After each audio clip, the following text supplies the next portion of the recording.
Kia ora, sir. Please accept my apologies for not being able to be with you tonight. I've got some commitments at my own school, as you full know being our rector. It's a busy job. I'd also like to apologise, sir, that apart from your beautiful family, your friends, the staff from King's High School, both past and present, you're also surrounded by a bunch of King's High School old boys. And I think some of them would be fit quite well on New Zealand Police Force's most wanted list. So I was going to send this out and write it out and give it to them all, but you know, sir, many of us can't read. So I thought video was the best way. I'm teasing, sir, I'm teasing. I vividly remember when you told me that the staff had decided that I'd be the head boy in 1981. Sir, I was overwhelmed. I was just struck with emotion. I was choked by emotion. I felt really humbled and honoured that I had the most prestigious job in the school. And I thought all of those years of behaving myself and doing all the best that I could on the sports field for our school to make our school known both locally and nationally and held in the highest regard had reaped a personal benefit and a personal reward for me. I gathered myself up, sir, and I said to you, this, sir, is the greatest honour anyone in my family has ever received, including those that had served in both world wars. I will not let you down, sir. I remember you looking up from your desk and you said to me, get over yourself, Denham. Have you seen the boys in the 7th form? Fast forward 1 year later, 1982, I was called again into your office and I knocked on and I remember going in and I said, sir, is this about me being head boy? And you nodded. And I said, is it for the same reasons as the last year? And you nodded. And I said, thank you, and I left. Our paths have crossed many times, as you know, sir. I played sport against both your sons, Mark and Chris, who were there tonight. Good to see you fellas. I was blessed to be part of many Tall Blacks teams where Chris was our point guard, ferocious competitor, outstanding basketball, and as you know, a brilliant all-round sportsman. I am so privileged and honoured and proud to call him my brother. He could have passed the ball a little bit more, sir, and he could have, instead of shooting it every time he got it, but that's for another time. Chris knows I love him. Mrs. Simpson, thank you so much for looking after the great man. You came to support us in lots of activities and games. You were always there. You were our #1 supporter at King's High School.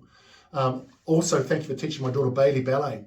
And you always managed to bring out the very best in all of us. I think tonight is also about you, just as much about Mr. Simpson.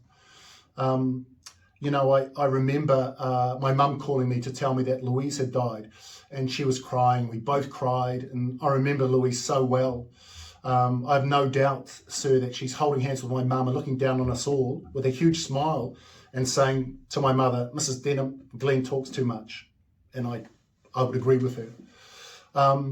A few years ago at a function in the town hall, you said to me, how old are you, Glenn? And I said, sir, I'm 54. And you said, don't you think it's time you started calling me Ian? I said, you are absolutely right, sir. I'll do that, sir. But as you know, I never will be able to call you by your first name. You'll always be my rector. You'll always be our rector. The respect I have for you both personally and professionally is beyond anything I could articulate. You are a massive part of the reason why I went into teaching and why 22 years ago I became a principal of my first school in London.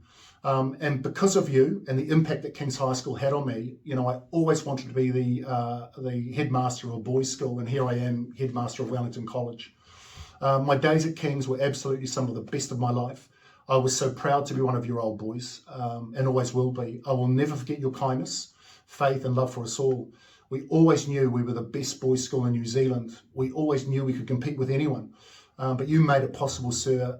You were the one that told us that we were great and the world would lie at our feet.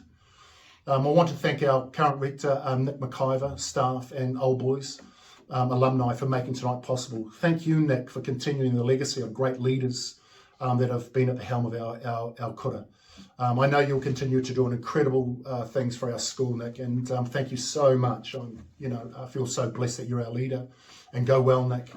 A special thanks to Chris George. You're a top man, Georgie. To be honest, you were always a head boy when we were at school, and I was honoured to just serve alongside, beside you. To the old boys that are assembled, thank you, my brothers, for being here tonight. I'm so proud to call King's High School my home. We've travelled all corners of the earth. We have jobs that cover all industries and adventures known to man.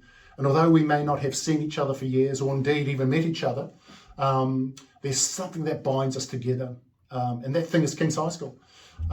We are one of the best boys' schools in the world. We learned there how to be men. We learned what brotherhood meant. We learned how to get our heads up and pull our shoulders back and to be proud of who we are. So enjoy tonight, sir. I leave you with a small verse from Shakespeare, Henry V. Mr. Gehry, my history teacher, would be very proud. It was about before the Battle of Agincourt, and Henry said to his men, "But we in it shall be remembered. We few, we happy few, we band of brothers. For he today that sheds his blood with me shall be my brother." Finally, sir, congratulations. You have brought us all back into the room together, and just you've got us all together, and it's all because of you. Enjoy tonight. Huge thanks to you for all that you have done for all of us and to our families. Love you, sir, and hopefully catch up soon. Aroha nui.